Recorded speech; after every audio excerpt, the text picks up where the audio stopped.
talk about this. We know this. My name is Kara. My handle on Twitter is Fanny DeBronk. If you forget it, that's okay. DonutJS is really nice, and I tweeted it a lot because they're really sweet.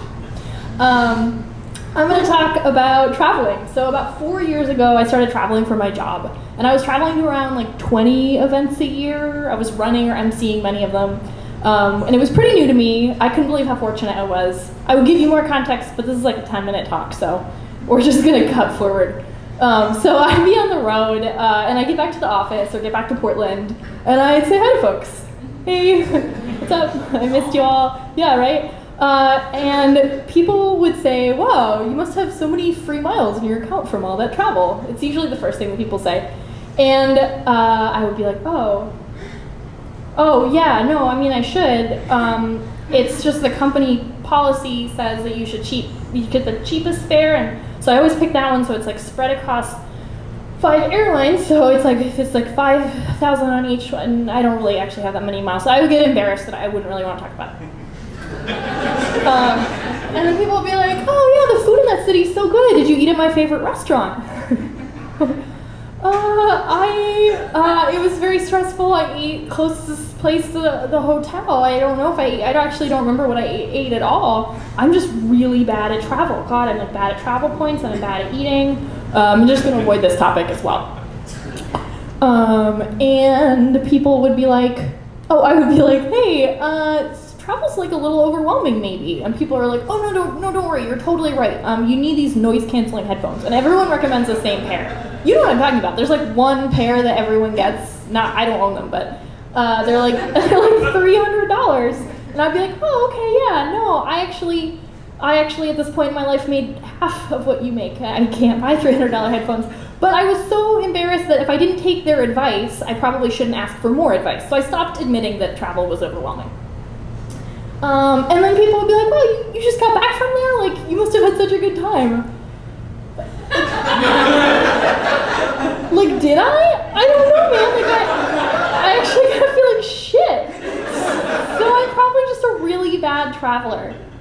So I stopped talking to people for years. Yeah, sorry to my friends and acquaintances from really that whole era, because we didn't talk. I started to avoid people. I knew I couldn't live up to the expectations of how to travel. I'd work from home, so I wouldn't have to talk to people, and when I went in the office, I would mostly just cry at my desk and then have to go home anyway, because that's not like productive. Yeah. And I was just so exhausted. I told people that I was really busy, and so I couldn't talk to them ever, but the truth was I was getting less work done than I had ever done. I was just so fatigued. I remember sitting in a Denny's at midnight in Arizona and seeing someone across the Denny's, and they like just got like a free order or something, and I'm like smiling at them and thinking, I'm so happy for them.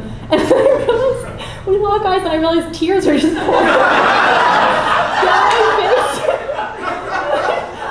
That's really creepy, right? Like, it's so embarrassing. So, yeah, that happened a lot. And then I get back to Portland, and people would say, how was your trip? And I would say, great, it was so good. I'm not much of a liar, but I lied a lot about this because I couldn't live up to those expectations because I was such a bad traveler. But finally I realized something was probably seriously wrong. And finally, I realized I had burned out. When I learned about burnout for real, I started to understand that I wasn't like doing something bad. Like I stopped being embarrassed and being like, oh, I'm a mistake. Like I'm really bad at traveling. Like no, you traveled a lot, you got really burned out, buddy. Like,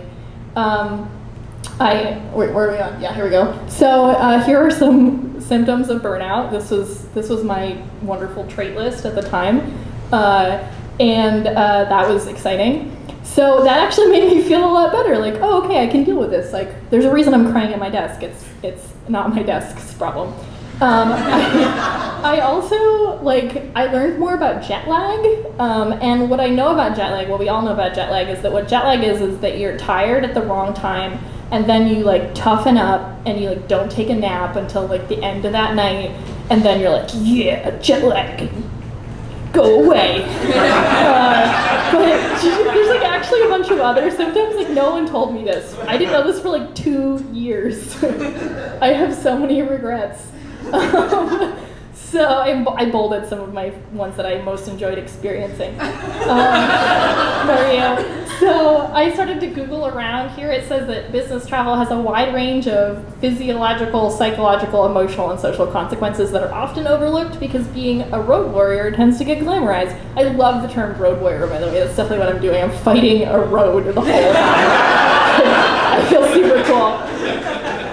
You don't need to read this whole article, but I love travel disorientation, because I was just disoriented all the time from traveling. I also, by looking at jet lag symptoms and stuff, I learned that jet lag can offset when your period comes, which I didn't know, so I started tracking my period. Image. This looks messed up, right? Clue would email me and be like, "You are not well."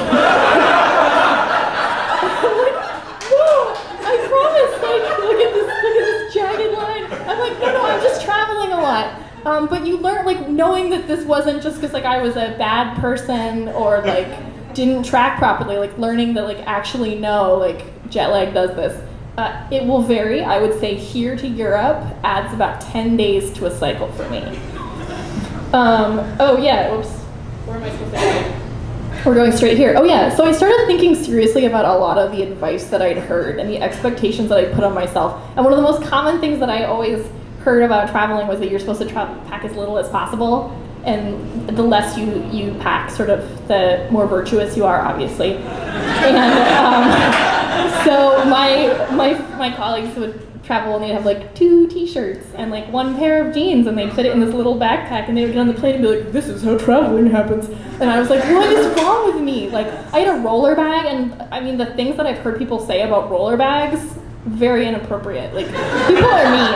And what I should have said when people said that stuff was like, "Oh, that's really ableist of you." But instead, I was like, "Oh, I'll just shrink myself and think that I can get smaller in what I carry," instead of saying like, "This is ridiculous expectations." But finally I started thinking about these expectations, and I was like, oh no, actually I pack like makeup and like a ton of pads, and like if I don't pack conditioner, because I've tried, it gets really bad, and all these like clothes that are bulkier and then I have to change, and I can't just wear the same pair of pants every day because societal expectations are really messed up for femininity.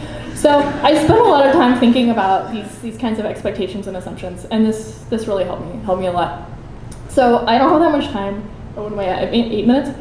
Okay, so I'm going to talk a little bit about what helped me. Now, this is a talk about not just listening to the advice and expectations of others and listening to yourself.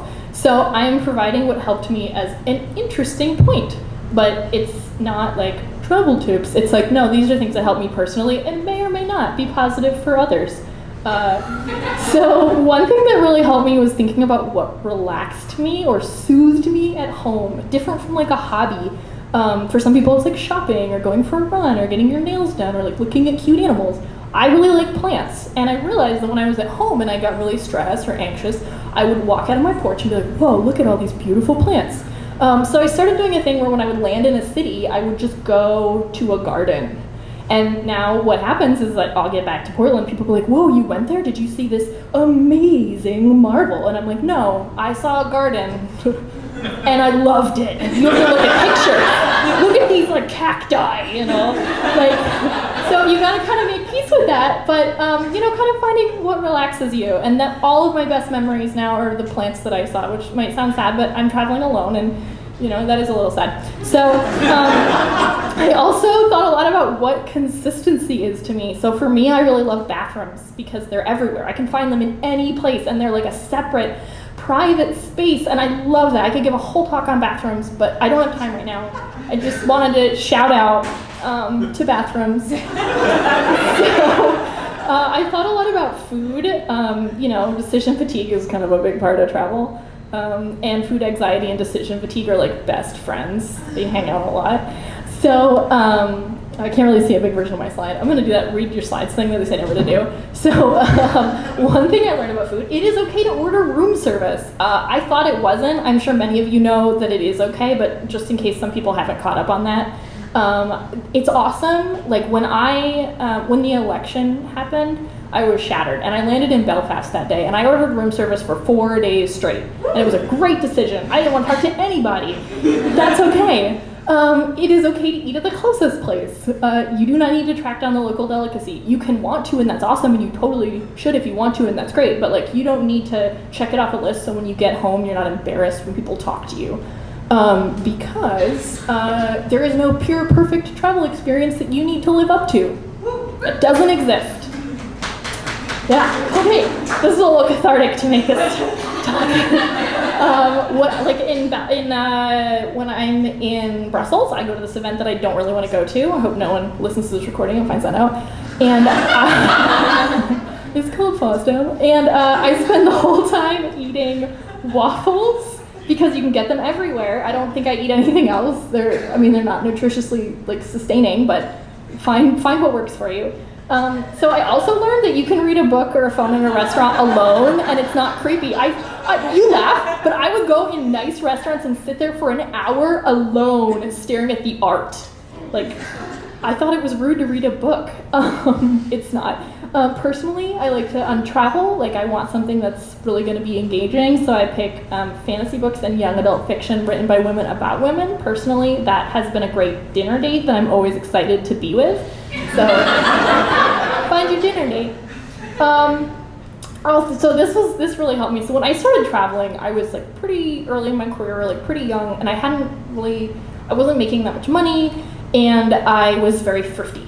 And I was like, well, I will treat the company's money like I would treat my own dollars. I'm a good, hardworking gal.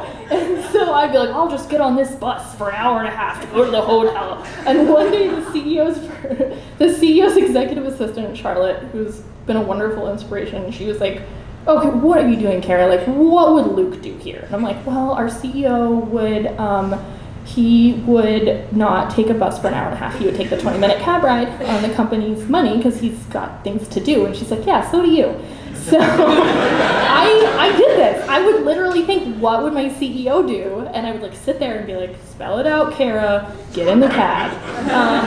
It helped me value my time over my company's money, which is actually really important. A couple tools. I'm going to talk really quickly about tools, just because we're here. These are chocolate. Weird, right? Sorry. Very fixated on specific things I saw while traveling. Okay, this is kind of a strange tip, but when I have decision fatigue and I don't know what to do, and I'm like, oh, it's a new city, I didn't plan a whole itinerary because I'm not on vacation. I just go here to TripAdvisor and type the city in, and they just give you a list of stuff to do. Easy, right? I love V for Wiki. There's free versions of this, but V for Wiki is $3.99, and it will tell you what Wikipedia pages are near you in real life. So if you, like me, love statues or public art, this is a gift. I mean, it's not a gift, it's $4, but buy yourself this gift.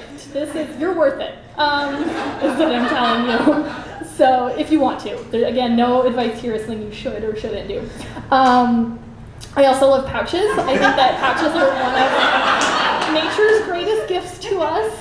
I am really into my pouches, so the reason I really like pouches is because they help me feel organized, but they also help me feel excited and engaged with what I'm packing or what I'm unpacking, if there's some sureness to them. Plus, pouches are pretty in right now, so you can get them in a lot of different patterns. You can go on Etsy or Society6 and get your favorite artists, or buy them around town. I like cartoons a lot.